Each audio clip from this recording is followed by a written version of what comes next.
A lot of the discussion I'm seeing happen about research is how can we improve the research practice? That is the wrong question. The question is, how do we improve decision making so it's more evidence-based? And that responsibility is on the people making decisions. If you're doing research and the decision maker doesn't want it or doesn't care or isn't prepared to incorporate it, it doesn't matter how much you do. It doesn't matter whether it's centralized, whether it's out there. You have to say, okay, how do we make decisions as an organization? Because if everybody understands that process, then everybody knows how they fit into that. But if you don't have that clarity, how organizations make decisions is the people with power do what they're going to do, and they cherry pick research to support that. Hello, everybody, and welcome back to the Boundaryless Conversations podcast. On this podcast, we explore the future of business models, organizations, markets, and society in our rapidly changing world.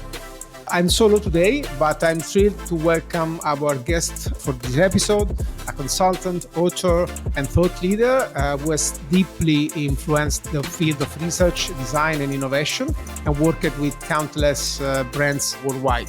Erika Hall. Erika is the co-founder of Mule Design, a renowned design consultancy known for emphasizing evidence-based design and ethical practices. She's also an author of the widely acclaimed book Just Enough Research, which is also coming up with a 2024 edition, which has become a cornerstone for designers and innovators looking to integrate meaningful research in their work.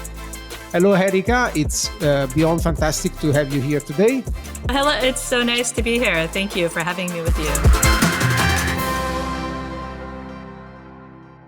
We are very excited to dive into some big questions with you today, but I would like to start from maybe a kind of a kickoff question. Mm-hmm. And I'd love to hear your perspective on how the field of research, which you have contributed to evolve so strongly, has changed from maybe when you started your career from a world, let's say, where I guess research was a little bit more resourceful or slower or in general more thoughtful, I would say, into a world where we kind of live these interconnected ecosystems, multiplicity of options, speed, modularity, AI. And so iterations and change has become paramount. How have things changed in the last couple of decades, I guess? That's a huge question, and one I guess I'm getting a lot lately. Mm-hmm. And I think you can't separate out. Research is kind of just the learning function, and you can't really separate that out from how any other part of, I'd say, business or any institution has changed. And the short answer is, of course, the designer's answer. It depends. Because even though I got my start really in a consultancy, working alongside a design ethnographer for the first time in the late 90s. And we worked in an organization that was founded by a designer named Clement Mock, who was always thinking about business. He came out of Apple, and he founded his own design consultancy. And he wrote a very, very early book, Designing Business, about the relationship of, at that point, the interactivity was much lower, but about the relationship of digital design to business and how the one could make the other more effective. And so even though when we were doing research early on, in the late 90s at this point, we were still moving pretty quickly. It was more upfront work, right? Because we were doing maybe a project would last a year, and mm-hmm. we would do 6 to 8 weeks of work that would inform that overall, the strategy, as you said. But we would also try to, set people up to learn, set the client businesses up to learn. And so I think it's just the higher order question is how does an organization learn? And this is a question that, ever since management science, in the middle of last century, people have been wrestling with. And so I think a lot has gotten faster, But I think a lot of that is the appearance of moving more quickly. And if you look around, a lot of things actually change much more slowly than the way that we talk about them. Like maybe practitioners are expected to deliver more, but I don't know that if you look at a lot of things, if like culture is changing as quickly or decision making is changing as quickly. I think a lot of people are expected to give the appearance of moving quickly, but I don't think it's because there's more faster sensing and responding in a considered way. So maybe it's the other way around. So I was thinking to the concept of festina lente, right? The idea that maybe we have to go slower to go faster. So how does it sound in terms of the role of research? That's exactly. I don't talk about it in those words, but I talk about that concept a lot because, like I said, especially in the wake of agile processes, this idea of delivering very, very rapidly in delivery driven organizations. And of course, managing, if you're a public company, you're managing to your quarterly analyst call. And that's all driving this like, oh, we've got to move fast. We've got to move fast. However, if you really want to set your organization up to really do the right things quickly or to have efficient communication, you need to do the work on getting that alignment up front, right? Because it doesn't matter how well different pockets of an organization are functioning if they're embedded within an organization that is out of alignment. Because you can use the mechanical metaphor, like the gears don't mesh, but that's essentially what happened. And we can look back now. We've been in this period. It's also hard to talk about trends because there was at the beginning of the century the dot-com bust, and then things built back up, and then there was the financial crash and all of these sort of shocks. And so it's hard to tease apart what are the actual trends as opposed to what were responses to these shocks, and like what's going on at a lower level to kind of to drive all of this. And so a lot of what's driving the way things work is finance and like technology, and the way technology is developed and the processes actually follow finance. But we don't, as designers and technologists, examine that enough and examine that relationship between financing and like the operation, and how much of it is actually not responding to the needs of the user, but responding to the desires of the investor. Okay. I mean, that's fascinating because just a few episodes ago, we had exactly this conversation with Jen van der Meer when she made the point that the financial kind of constraints design the business models, impose and I guess they, in waterfall, they also impose the constraint for the products. So I have already a lot of notes, so first of all, speaking about velocity, let's say speed and iterativity. Another very interesting point and topic that emerged in the especially the last five-ish years, is the idea of modularity, right? So when we work with companies, for example, very often, maybe because of the fact that technology has made things so democratic and empowered so much the teams, we now work with organizations where you normally have lots of teams autonomously developing different pieces of the value proposition.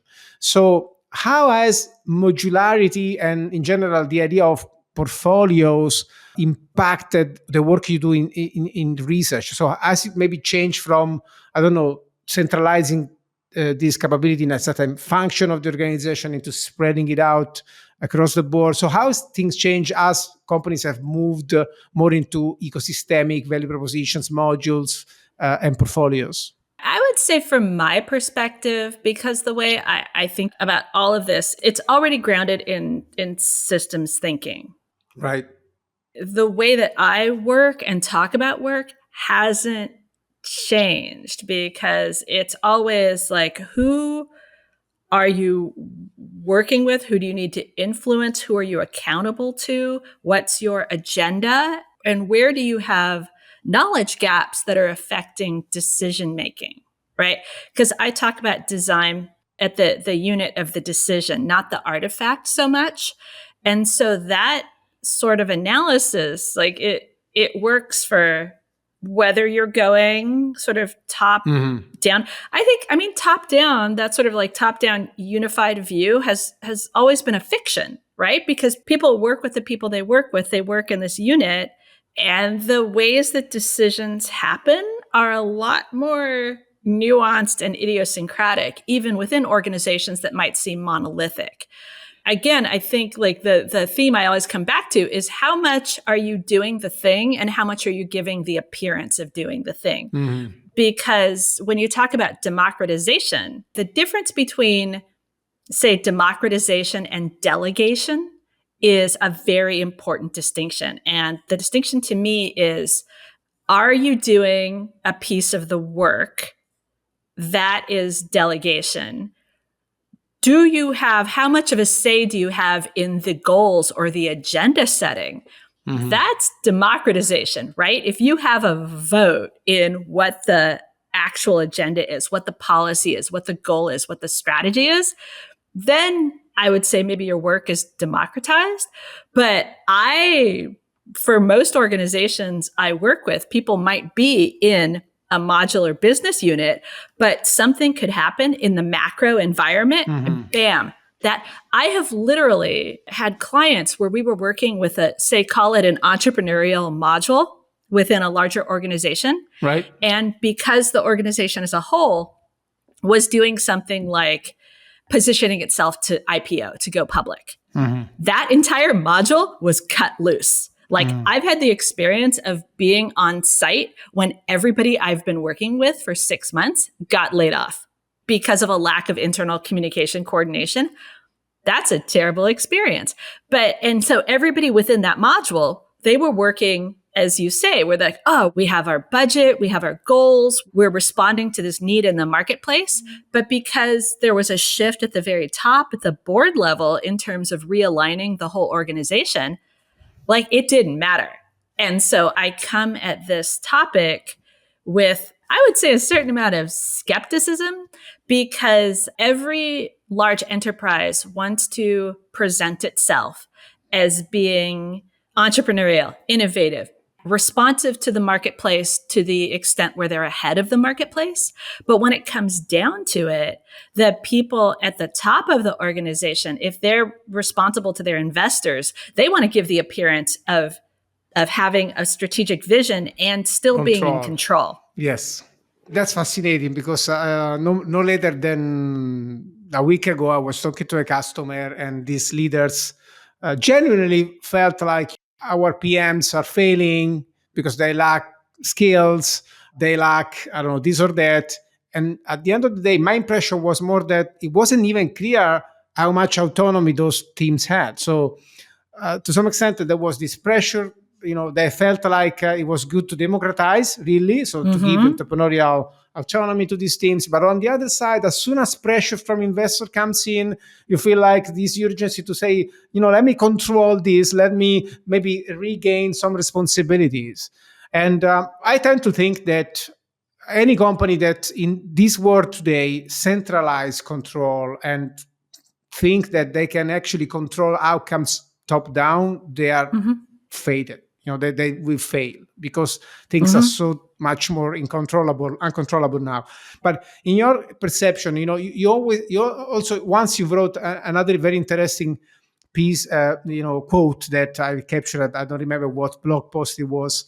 You said something like, you can do as much as research as you want, so you can understand your customer as much as you want. But if your organizational structure is not ready for that, that's going to be wasted. So what's your point of view in terms of, what is the right structure to have, or how much really teams should be accountable versus maybe some coherent control in an organization that develops products? It comes, because the thing that comes from the top down, I've seen this over and over again. And I talk to researchers, especially those who come out of academia, who are very frustrated because they say, I just have to have more rigorous studies. I just have to have more data, and the decision makers will listen to me. And it's not like that.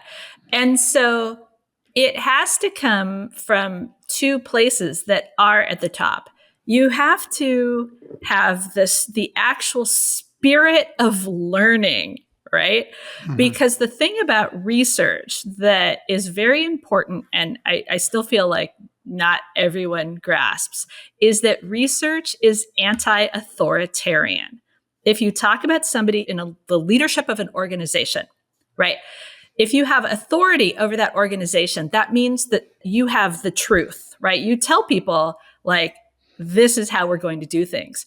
And if you, as a researcher, as a designer, as a technologist, come to that with, well, I have data that contradicts you, or I have questions about your approach, like the fundamental starting place of research is we have a question. What you are essentially doing from a power perspective is undermining them. And you're telling them, as the leader of this organization, you don't have all the answers. So if you are a leader of an organization, you need to come in with questions, and you need to value the question, right? You need to say, okay, what is important in our organization is that we are always taking in new information and always adjusting based on that new information. And you have to mean it. Mm-hmm. This doesn't happen because so much, if you look at, we were talking about investors and talking about the marketplace, that runs on stories, not data. You can look at like any company and they make their quarterly, their annual predictions, announcements, projection. They announce new products. If you tell that story in a convincing way, that will translate into millions of dollars, billions of dollars of market cap, right? If people have faith in your story. And that has nothing to do with reality. And often the reality is very deflating because reality is very complex. Reality involves a lot of interconnecting systems. But the thing that makes you money is getting people to believe this story. And so it sort of doesn't matter. But like I said, if your business is in alignment where you have a reality-based business model, a business model that's based on creating actual value for people in the real world, sure, that can work. But like at some point, if your story doesn't match reality, it will come crashing down. But do not underestimate how long you can go. Like look at Boeing. Like Boeing is the greatest example we have now. Like Boeing used to be a really strong, reliable, high quality manufacturing company. And everything literally fell apart. Airplanes falling apart because at the level of the decision making, at the level of the Q&A, at the individual manager level, the incentive was to sweep reality under the rug. So if you don't have the spirit of wanting to produce something of quality, if you don't have the spirit of long-term thinking and operating in reality instead of operating in the world of telling stories to the market, nothing else matters in that organization. Like you can never have enough data because they don't care about reality. No, I think again, I feel myself very much resonating with this because again, stories are from customers that maybe have promised some results to their investors, and then results are not coming because product development is complex, and they blame their people maybe sometimes, or maybe they do it genuinely because they genuinely think that their people lack capabilities or skills, or maybe their organization lacks certain structures. But the answer is never going to be stick with the plans and get angry about what's happening. It's probably something else. And so if we assume that planning and trying to make things happen according to our ambitious plans, can be nice as telling stories, but it's normally very problematic from a perspective of operationally managing an organization. How do you manage it? So if you don't manage it by giving objectives to people, and you want to really make them accountable and make them entrepreneurial, because I think accountability is also another big piece of this picture. What do you invest in? So I guess in people, practices, doctrine. What kind of things you have to create in an organization to be sure that the money you spend as an investor goes into evidence and products? Like I said, it's not an investment so much as it is like this positionality. Like, and we've seen this, like if we look at the last like decade and a half of the low interest rates, plenty of investors made a tremendous amount of money doing nonsense. And I think we have to wrestle with that. People respond to the incentives in place. And so what you have to do is you have to change the incentives. So what you were saying about like people in leadership or in management blaming the individual, the workers, the practitioners, like, oh, they don't have the skills. It's not the skills. It's the system. It's what system they are a part of. Like, we talk a lot about the phrase individual contributor, right? That's often how workers who are not managers are referred to. No one is an individual contributor. And so I think there's a total lack of systems thinking, right? You talk about modularity, and I think often managers will look at this on paper and say, oh, that looks good on paper. But the distinction that I make is, in design, there's like information architecture, and then there's interaction design. And you have to take both perspectives. Not only how are all these pieces related in the abstract, but what are the behaviors within those structures? And I think you have to think about both. I think no one is working on the interaction design level. People are saying, oh, here's a process. We're going to adopt this process. Then we're going to use these tools to enable this process, communication tools, project management tools, whatever kind of like enterprise management tools. And they never take it to the level of who is interacting with who in what way to really fulfill the promise of these frameworks and the promise of these tools. And the tools are themselves designed by dysfunctional organizations. And so there are a couple of thinkers from the past who've operated in this arena, right? There's, Mel Conway is still alive. Like a lot of people, and I'm sure this has come up in your conversations before, Conway's Law, where it's like, show me how an organization communicates with itself, and that constrains the systems they design. Like he coined that concept in 1967 or something. And people run organizations still like that's not true. They think that, oh, we can impose a structure from the outside rather than saying, oh, we have to fix how we interact from the bottom up. And I think you need both. And everybody just wants to take a tool or framework and say, we're doing it like this now. And they don't understand that what they're talking about is interaction design. It's behavior change within an organization. And we know as designers how hard behavior change is. And we know that behavior responds to incentives. And so organizations will absolutely say that they are adopting a particular pattern or framework or way of working, but then incentivize the opposite. And then if you take an individual, I don't care how talented or 10,000x or unicorn that individual is, if you put them into an organization, into that system with that set of feedback loops and that set of incentives, that individual themselves, like you can't talk about them being like skilled. Yeah, people have skills and talents and whatever, but so often it has to do with the environment you're placing them in. Like, what's the ecosystem, right? Like, if you have a panda, you have to put a panda into an ecosystem with bamboo. And people are essentially saying, like, oh, we hired this magical panda, but we've got no bamboo for them, right? We don't have the right things that they need to thrive and achieve their potential within this whole structure. So nobody's taking a systems level view, right? We're going back to, because of the shock of the higher interest rates and the pandemic and all of that, we're hearing all about founder mode again. So everything's gotten really like, I am the only genius. And so I think a lot of leaders will say, oh yeah, that sounds good, but then they won't actually set up the incentives that make that function, or they won't look at things in terms of, oh, are people communicating in the right way to make this a reality? Like, look at the return to office conversation, right? It's been a big thing here in the US. And it's a nonsense conversation. Like, I love working with people together in person, but it doesn't make the work better necessarily. And none of that has been data driven, right? You talk about like responding to actual on the ground real world facts.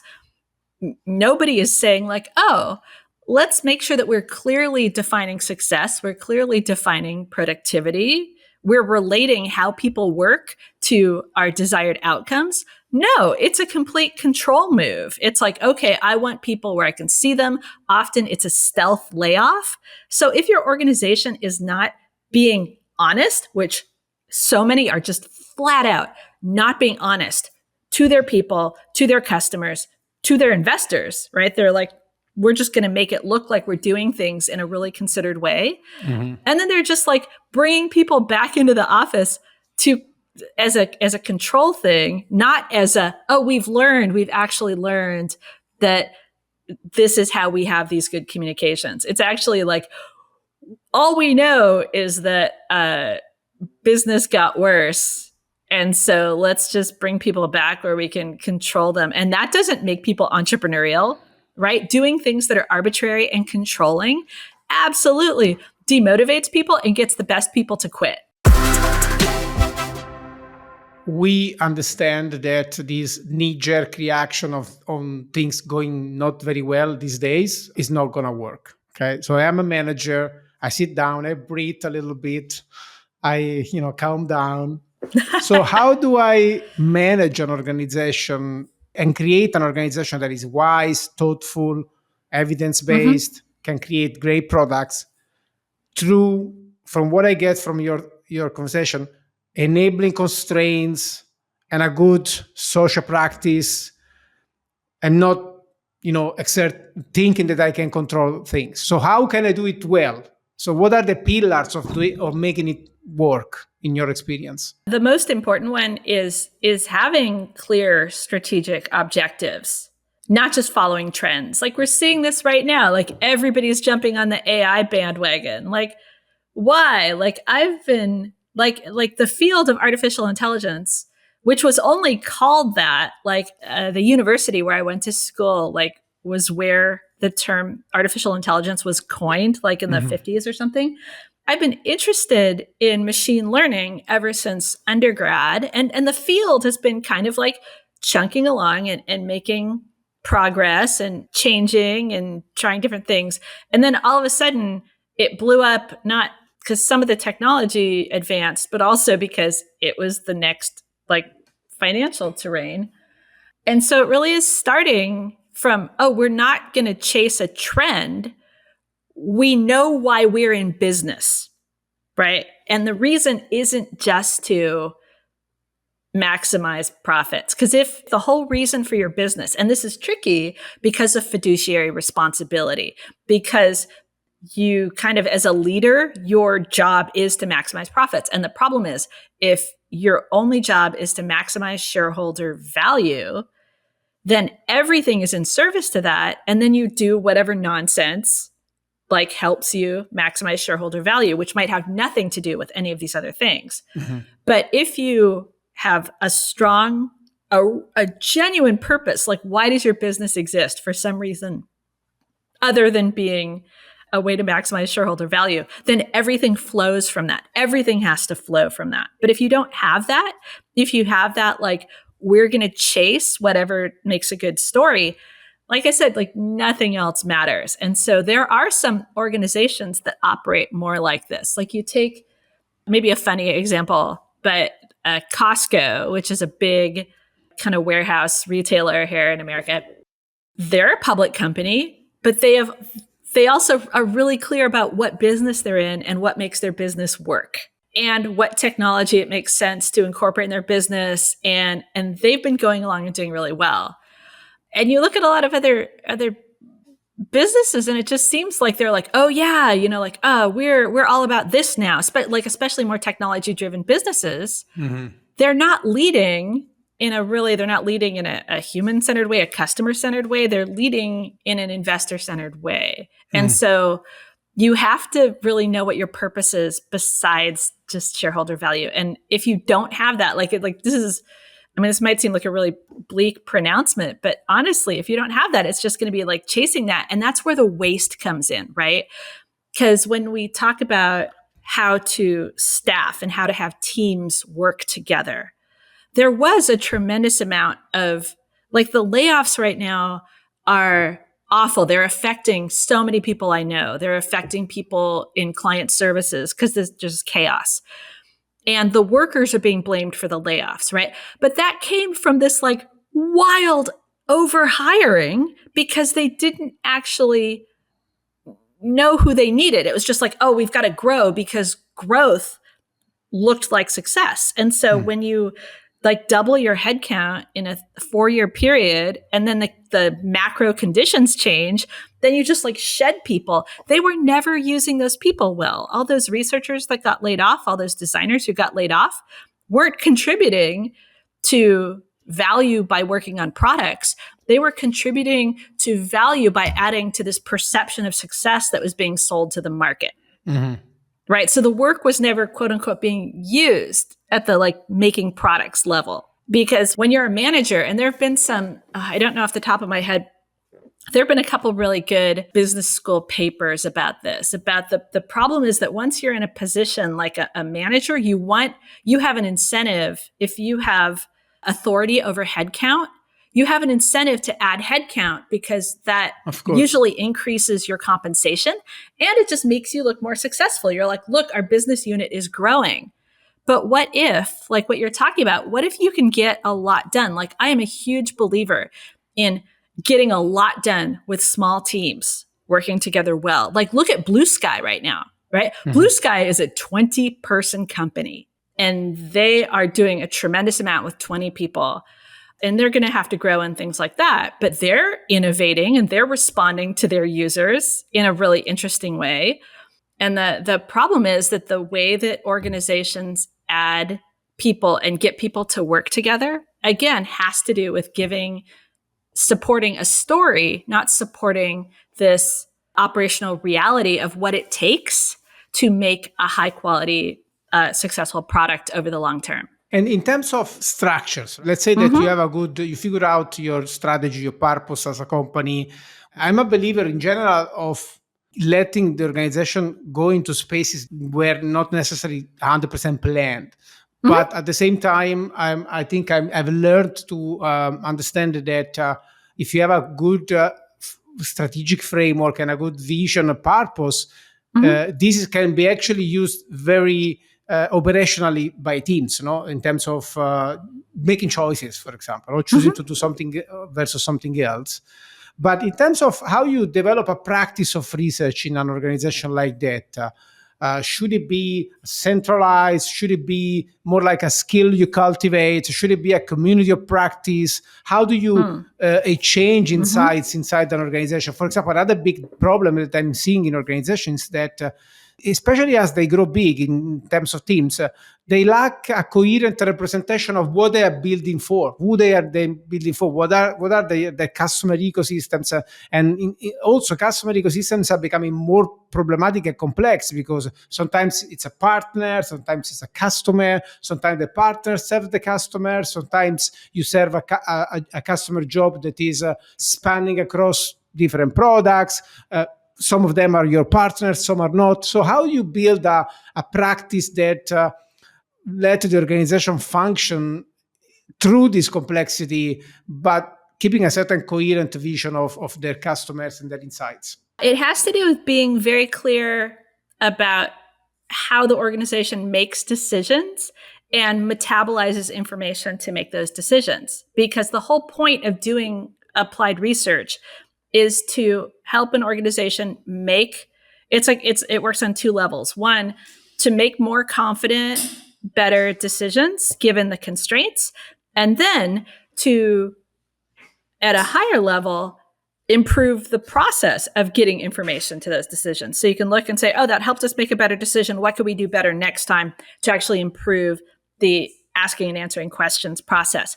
And it has to come from an organization defining very explicitly how it makes decisions and how it uses information in making those decisions. Like, one of the objections to doing more research is always like, oh, it takes too much time, it takes too much money. It doesn't. Like, that's why I wrote a book called Just Enough Research, right? Because if you have clarity with your decision, if you have clarity about how much of a commitment your decision represents in terms of time and money, then you know like how much you need to learn. And it all has to follow from that. Like, a lot of the discussion I'm seeing happen online about research is, oh, how can we improve the research practice? That is the wrong question. The question is, how do we improve decision making so it's more evidence based? And that responsibility is on the people making decisions. Because, like we were talking about earlier, if you're doing research and the decision maker doesn't want it or doesn't care or isn't prepared to incorporate it, it doesn't matter how much you do. It doesn't matter whether it's centralized, whether it's out there. You have to say, okay, how do we make decisions as an organization? Because if everybody understands that process, then everybody knows how they fit into that. But if you don't have that clarity, and if you aren't, again, it goes back to what I was saying about organizations being honest, right? How organizations make decisions is the people with power do what they're going to do, and they cherry pick research to support that. That is very common.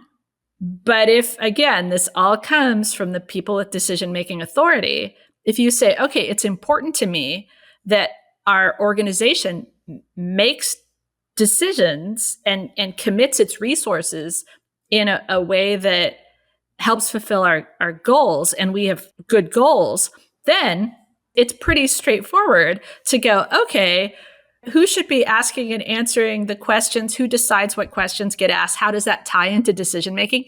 It has to happen at that level. Mm-hmm. And then whether it's centralized, it's like the learning, again, needs to percolate throughout the organization. And that depends on what business you're in.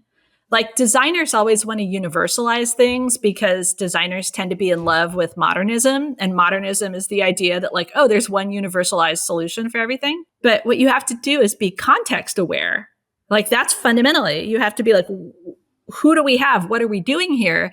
And given that context, what's the best way to arrange things? And also, how do we tell if we have a bad system, right? Again, it goes back to that idea of systems thinking and feedback loops. And what you have to do is figure out where to put the feedback loops to tell you if you need to adjust. And you need to let go of the idea that there's one right way. Like, this is how design thinking kind of messed it up for design, because design thinking was the idea that you have one process and it's one tool, but you have one process that doesn't interrogate the goals, and you can drop it in any business and it will be like a vending machine for innovation. Why are you innovating, right? I would love us to talk about improving more than innovating, because incremental improvement has a bad rap. Nobody wants to do incrementalism. But if you look at people in the world, we want things to get incrementally better. We don't want to have to constantly deal with everything changing. We don't want to have to suddenly buy a whole lot of new adapters because Apple decided, right, oh, we've changed the ports. People are like, I just want what I'm already doing, and I want it to be a little bit better. And that's really what people want. But that's not what the market wants. The market wants, oh, we have a giant reason for everybody to switch to a new way of doing things and spend a lot of money. So to get your question, the best way to have a research practice has to start, and it can, again, this can be something you can kind of do bottom up. But you start with, well, where are some decisions where we can say, how do we start making this set of decisions based on the evidence? Okay, how do we gather that evidence in time and in a manner where it does influence that decision? And you can sort of start this at the level of a team and work out from that and try to change the organization. But like I said, if there's somebody with power who decides to shift the whole way you're doing things, it doesn't matter what you're doing at this level unless you have like power over the agenda. Nobody does it like this. I mean, I work with a lot of organizations, and very few of them, it's like always the vast majority of people I work with have like researchers and designers like trying to like get people to care. But the people making decisions have to have questions. They have to need to know things.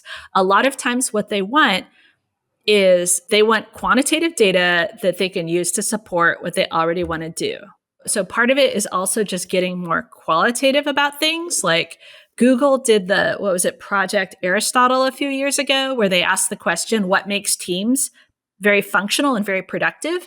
And it came down to psychological safety. And the teams, like they asked a question similar to what you were posing, which is like, oh, is it teams that are more democratic? Is it teams that have a strong leader? Is it teams that have a certain number of people? Is it teams that spend a lot of free time together? Or is it teams that go in, work together, and then never talk to each other outside of their actual project work? And what they found is that those quantitative things did not matter on like the effectiveness of the team. What mattered is, do they have clarity? Do they have trust? Do they have psychological safety? And there's always this desire, especially in large enterprises, to quantify everything in order to control it, right? Quantification isn't for learning. Quantification is for control. But you have to start by understanding things before you quantify them to control them. And understanding is a qualitative practice. And that makes managers itchy. Mm-hmm. They're like, how do I measure? How do I measure? And what they end up doing is they end up falling into availability bias and saying, oh, we have so much data. Let's look at what the data is telling us. They don't start from what do we actually need to know and what's the best way of finding that out?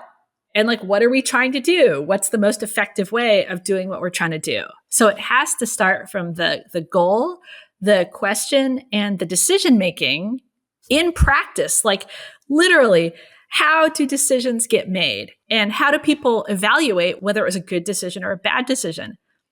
Organizations just don't do this at a big level. They're always like, oh, well, how do we justify the decision that we made? So you mentioned accountability and responsibility, and the appeal of doing quantitative work is you can evade responsibility. You can say, oh, well, the numbers, but the problem is you can find numbers that back up anything.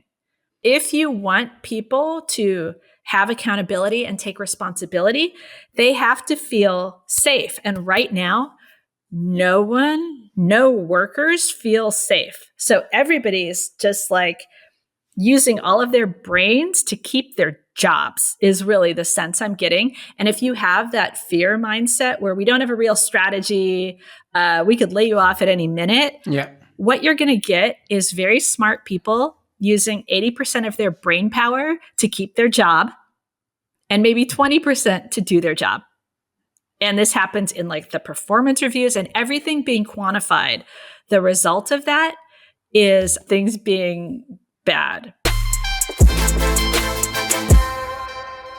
I guess that there is some level of a challenge that it's not avoidable. No, so it's just as things are these days. You know, markets are challenging. It's very hard to create products. To some extent, it's easy. From some extent, it's also hard, you know, because the market is so fragmented, niches, and so on. So there is an intrinsic complexity in the market these days that you have to entertain. Just as a recap of what you said, but because I think it was really interesting. So you said it's not really about how you do things or finding the right way to do things, but rather in any type of organization you have, it could be a more directive organization, it could be a more distributed organization. And I think it also depends in Conway's law terms from what you're building. You know, so maybe you are building a single product, you can be quite directive, like a la Airbnb. You know, everybody has been talking about the CEO of Airbnb, Chesky, centralizing all decisions, right? And on the other hand, if you're building multiple products, maybe you need really to have a distributed and kind of synergic organization. But the important thing is strategy needs to be clear, the purpose, how we gather data, how we take decision on this data, how we measure the decisions. I think this is really crucial. For example, you ask who decides what goes into the roadmap of this technology or this product, and nobody knows. It's basically, maybe there's a leader that doesn't have the evidence and it needs to take decisions based on some salesperson telling them, my customer wants this, but you don't really know how many customers want this or how can you prioritize in the roadmap. And of course, we spoke about accountability and psychological safety, which is also, again, something that I think it's a friction between these two things that we cannot really rule out of the table. You have, pressure these days. As soon as you become accountable to the market, there's pressure, less psychological safety, and it's a challenge. So I think this is something we cannot really rule out of the table. As we see products and services increasingly produced by a massive number of interactions. So, for example, you now have a company like, I don't know, for example, HubSpot creating products and then having plethora of applications of third parties integrated into the system. So how do you move from researching one customer into researching an ecosystem of interactions? It comes back to the same theme, because when all of these like products and services are connections among all these different platforms and ecosystems talking to each other, that makes the qualitative work more important than ever, because a lot of times your customer's interaction is going to go through all these systems where you don't actually own the data. You don't have the data. And if you base decisions only on your analytics and what you can measure, you have a huge chance of being wrong. And so again, it all goes back to like, I have 5 things I say and I keep saying them because like people don't do them. And it really is, it's having this clarity about what success looks like. Who needs to do what when you're talking about designing for your customers and your customers who are having interactions with all these different systems and like this ecosystem thing. If you are really clear on what you need to know in order to make a decision, then you can figure out how to find that out. And a lot of times it really does come down to talking to people out in the world and understanding how they are interacting with all these systems or not in reality. And the only way you can learn that is by like talking to people out in the world, because otherwise you're going to look at whatever data you have access to and make wild assumptions and interpretations based on that. Like there's a kind of consulting I do now that I would describe as we have a tremendous amount of data and no understanding. And you get people who have like so much quantitative data, but then everybody's still fighting about decisions because everybody has the data that supports their belief, or they've created some narrative to fill in the gaps. Like I've seen some wild like personas and scenarios based on analytics where it's like you literally just made this up based on seeing correlations. And there are all these gaps and you're not admitting you have gaps. And then what you do is you find some representative people, again, not hard, like you can offer basically anybody $50 to talk to you, and you can talk to 10 people and you can learn a lot if you're open to that. And so what you do is you're like, okay, what do we need to know? Okay, whose life do we need to understand? And then you seriously just get on, you don't even need video. You get on like a voice call with somebody and you're just like, tell me about your day yesterday. And they walk through everything and all the systems they interacted with. And all of a sudden you understand from the user's perspective how they move through the ecosystem. And there is no way to understand that without doing that. If you rely on your analytics, you're going to miss everything that they're doing that doesn't show up, that you haven't instrumented for. But this is scary to people because the other problem is when you open up the question like that, you're going to learn things you don't want to know. You know, I don't know if you've heard the lawyers saying that you never ask a question that you don't already know the answer to in court.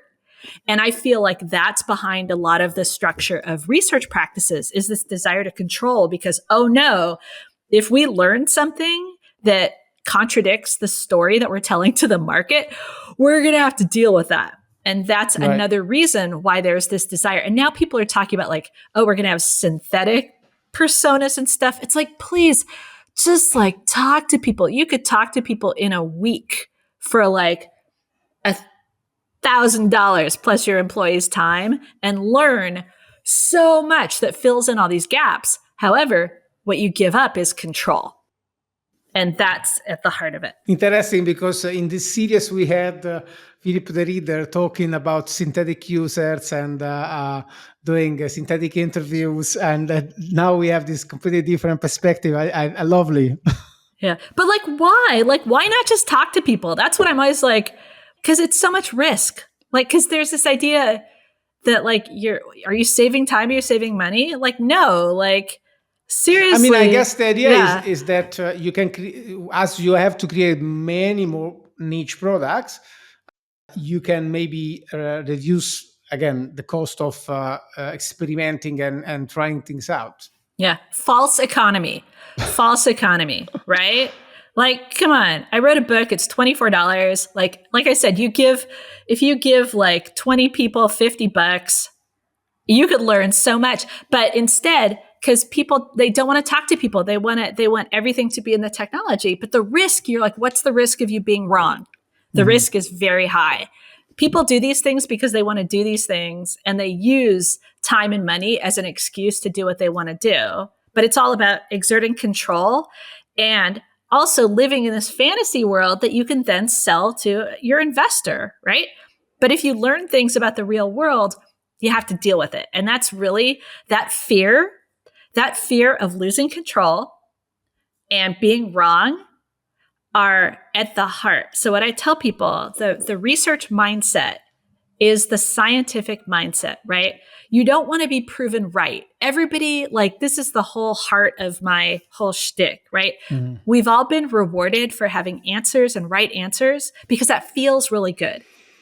Being uncertain feels bad. But if you're a scientist, what you want to do is be proven wrong. And that is the research mindset, is I want to be proven wrong as quickly and cheaply as possible. And if you flip it like that, so you don't talk about validating things, because that's all confirmation bias. You're like, how do I make sure I'm not wrong? I want to know that I'm wrong. Tell me I'm wrong. And you have to change your heart.